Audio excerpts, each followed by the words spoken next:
A medida que continuamos con nuestro estudio de las ideas centrales que conforman lo que llamamos teología reformada, pienso en un evento que tuvo lugar en la historia un par de años antes de que los peregrinos desembarcaran en las costas de Nueva Inglaterra en el Mayflower.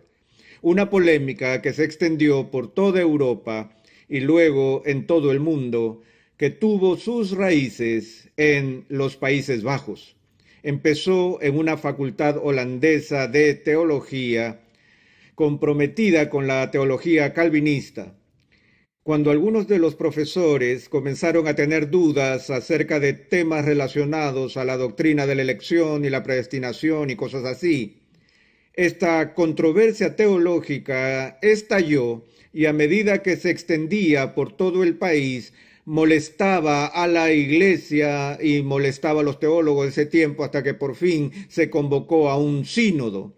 Los asuntos fueron clarificados y algunos fueron rechazados por sus puntos de vista, entre los cuales estaba uno llamado Arminio. Pero el grupo que lideró este movimiento contra la teología ortodoxa reformada fue llamada los remonstrantes. Se les llamó remonstrantes porque estaban en desacuerdo o estaban protestando contra ciertas doctrinas dentro de su propia herencia teológica. Y fueron básicamente 5 doctrinas las que formaron el núcleo de la controversia. Y lo que ocurrió como resultado de este debate fue que estos 5 temas teológicos centrales llegaron a ser conocidos en las generaciones posteriores como los famosos 5 puntos del calvinismo. Y hoy se conocen a través del muy popular acróstico en inglés TULIP, T-U-L-I-P,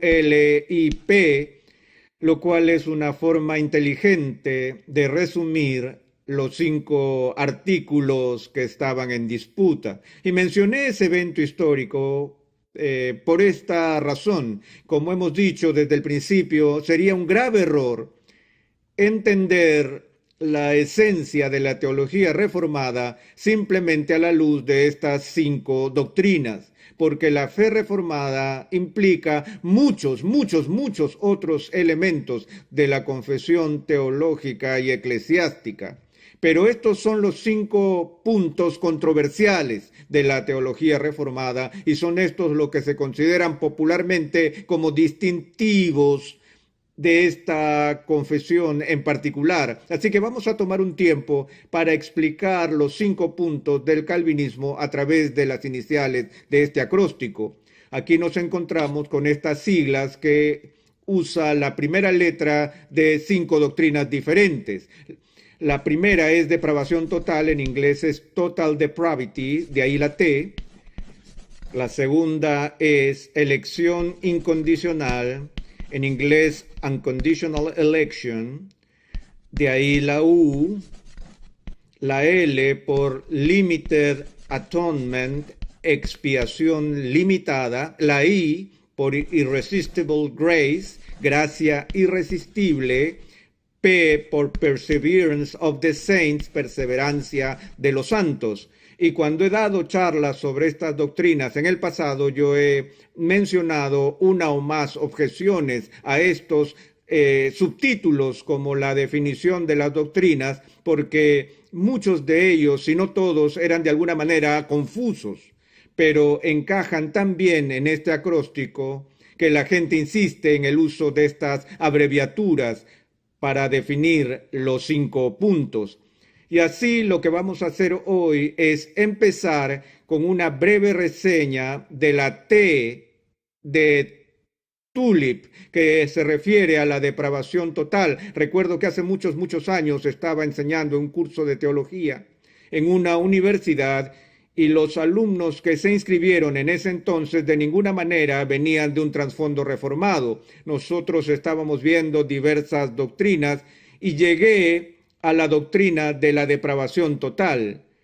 Les di una exposición que tomó más de una semana de clases y al final de ese tiempo les pregunté a los alumnos si ellos estaban persuadidos de que efectivamente esta era la visión bíblica de la pecaminosidad humana. Y todo el mundo en la clase levantó la mano y dijo que sí, que estaban convencidos de que era la visión bíblica correcta. Y pregunté, ¿están seguros? Y dijeron que sí, estaban completamente seguros. Así que fui a la pizarra y en la parte superior izquierda de la pizarra escribí un número, el número de estudiantes. Había como 28 alumnos. Hice un recuadro al número y escribí, por favor, no borrar. Y lo hice por una razón, que todos quedasen comprometidos. Luego, la siguiente semana, empezamos con la U de elección incondicional y entonces hubo gritos de protesta de los alumnos quienes se rebelaron contra esta doctrina, no les gustó en absoluto. Y cuando empecé a presionarlos sobre la doctrina, pregunté, ¿aún siguen persuadidos de la depravación total como lo hicieron la semana pasada? Y uno a uno tuvo que ir disminuyendo los números en esa esquina de la pizarra. Y digo esto por esta razón, que hay un sentido en el que si una persona realmente abraza lo que se llama la doctrina de la depravación total, los otros 4 puntos en este sistema de 5 puntos se alinean más o menos, vienen a ser como una cadena de consecuencias y resultados del primer punto. Tomemos un tiempo para ver esto. La situación histórica en que por primera vez esta doctrina se convirtió en algo importante y de gran controversia fue en los inicios de la historia de la Iglesia durante el ministerio de la enseñanza de San Agustín. Y estoy seguro que han oído hablar un poco acerca de la llamada controversia pelagiana de la última parte del siglo IV y en el V siglo, que comenzó cuando este monje británico, cuyo nombre era Pelagio, protestó contra una declaración que estaba en una de las oraciones escritas de Agustín, en cuya oración Agustín hizo este comentario ante Dios y dijo, oh Dios, ordena lo que quieras y concédenos hacer lo que ordenas. Déjame decirlo de nuevo, ordena lo que quieras y concédenos hacer lo que ordenas. Y por supuesto, a Pelagio le dio un infarto por esta oración. Ahora, el motivo de su disgusto no fue la primera parte de la oración en la que Agustín dijo, oh Dios, ordena lo que quieras ordenar. Pelagio, siendo un monje, sin duda, estaba de acuerdo con Agustín de que Dios tiene todo el derecho a ejercer su autoridad sobre las criaturas y ordenar lo que considerara agradable a él. Pero lo que alteró a Pelagio fue la segunda parte de la oración en la que Agustín pidió a Dios que concediera hacer lo que él demandaba, porque Pelagio dijo que eso hacía suponer que la criatura de alguna manera no es moralmente capaz de hacer la voluntad de Dios. Así que creó una larga controversia que francamente continuó hasta este día. Y seguimos teniendo discusiones sobre pelagianismo o semipelagianismo, agustinismo y así sucesivamente. De hecho, he llegado a escribir un libro acerca de todo el desarrollo histórico de esta controversia, desde Pelagio hasta la semana pasada. Por eso, más adelante trataremos eso con mucho más detalle. Me gustaría tener una clase aparte solo para esa materia, pero a modo de introducción y de vista panorámica, este tema tiene que ver con la pregunta del pecado original. Y la doctrina de la depravación total refleja el punto de vista reformado del pecado original. Ahora, este término pecado original es a menudo malentendido en sectores populares. Algunos simplemente asumen que el término pecado original debe referirse al primer pecado, el original, el que todos hemos copiado en 1000 maneras distintas en nuestras propias vidas, que es el primer pecado de Adán y Eva. Pero ese no es lo que se conoce históricamente en la Iglesia por doctrina del pecado original. Más bien, la doctrina del pecado original define las consecuencias para la raza humana de aquel primer pecado. Y casi todas las iglesias que históricamente han tenido un credo, una confesión, han acordado que algo muy grave le pasó a la raza humana como consecuencia del primer pecado, que el primer pecado produjo pecado original, es decir, como resultado del pecado de Adán y Eva, toda la raza humana cayó. Y por eso nuestra naturaleza como seres humanos desde la caída es una naturaleza que ha sido influenciada por el poder del mal. Como David declaró en el Antiguo Testamento: oh Dios, he aquí en maldad he sido formado y en pecado me concibió mi madre. Él no estaba diciendo que era pecaminoso que su madre y su padre tuvieran hijos, ni estaba diciendo que había hecho algo malo por haber nacido, sino que estaba reconociendo la condición caída del ser humano. Esa condición caída que fue parte de la experiencia de sus padres, esa condición caída que trajo él mismo a este mundo. Así que el pecado original tiene que ver con la naturaleza caída de la humanidad. La idea es que no somos pecadores porque pecamos, sino que pecamos porque somos pecadores. Somos por naturaleza pecadores. Todos hemos escuchado el axioma: no hay nadie perfecto. Podríamos mejorar un poco eso al decir no solo que nadie es perfecto, sino que nadie siquiera está cerca de la perfección. Y así, la doctrina de la depravación total describe y define un punto particular del pecado original que tiene sus raíces en las enseñanzas de San Agustín. Y recuerden que Agustín fue el santo patrono del monasterio donde Martín Lutero fue formado en la fe y donde enseñó en Wittenberg. Él fue un monje agustino, y Agustín también fue el mentor más venerado de Juan Calvino, de modo que el pensamiento de Agustín tuvo una enorme influencia en la formación de la doctrina de la Reforma Protestante. Ahora, lo que la depravación total no significa en la tradición reformada es lo que llamamos depravación absoluta. Depravación absoluta. A menudo usamos el término total como sinónimo de absoluto o completo. Y así la noción de la depravación total evoca la idea de que cada ser humano es tan malo como esa persona podría ser. Y uno pudiera pensar en algún personaje malévolo de la historia como Adolfo Hitler y decir que sin duda no había ni una virtud redimible en ese hombre, pero sospecho que tenía algún afecto por su madre, y aún tan malvado como Adolfo Hitler fue, todavía se puede concebir un ser aún más perverso de lo que en realidad era.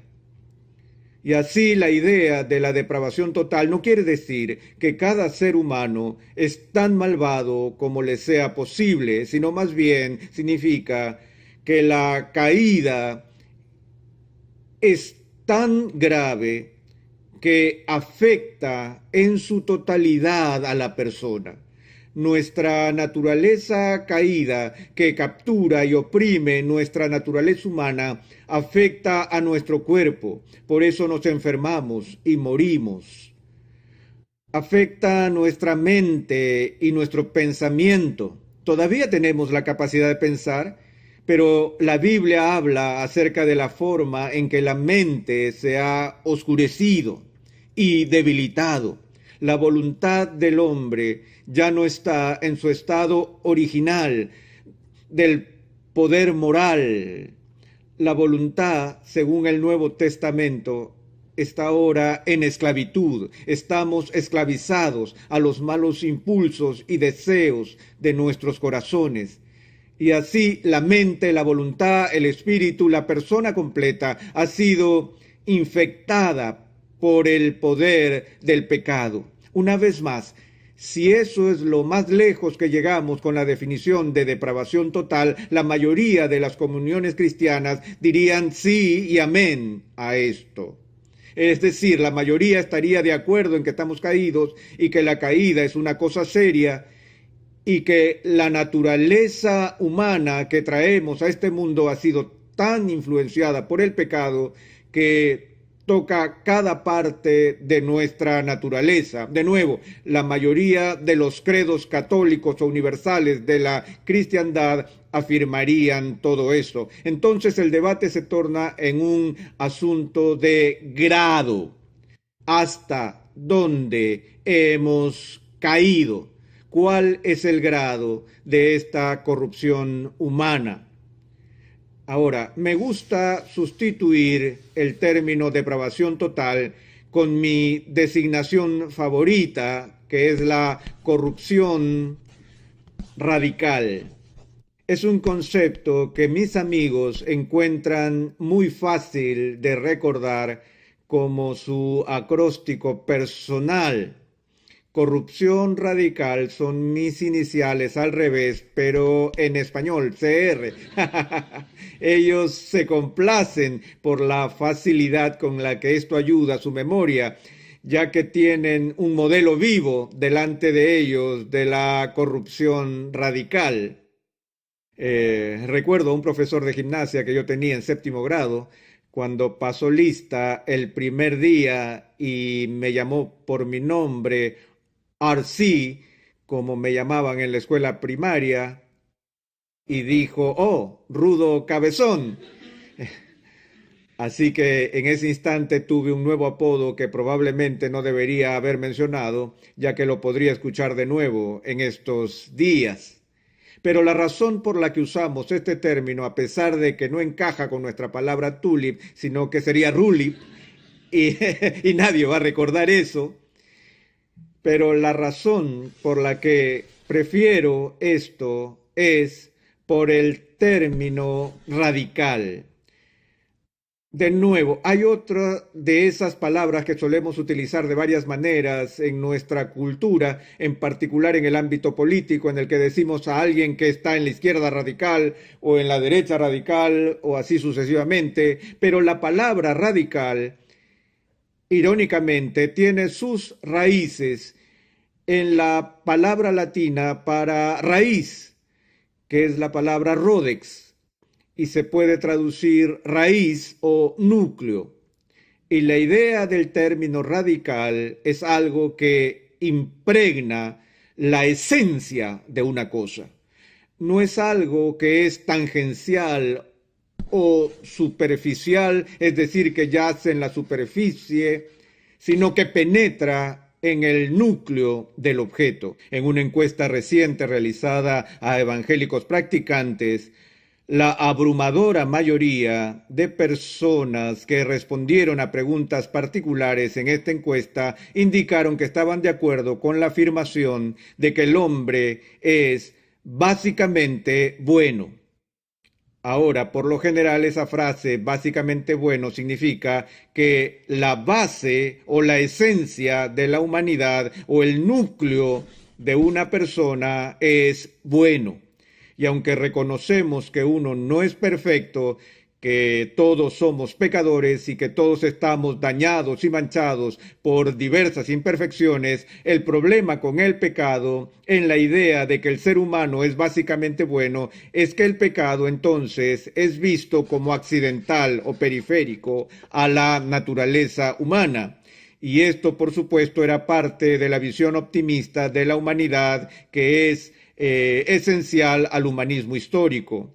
El humanista reconoce que hay problemas, pero en el fondo lo que necesitamos es más educación, más ayuda del gobierno y así vamos a estar mejor y mejor y vamos a borrar esas manchas en la superficie que producen la delincuencia y otras formas de maldad.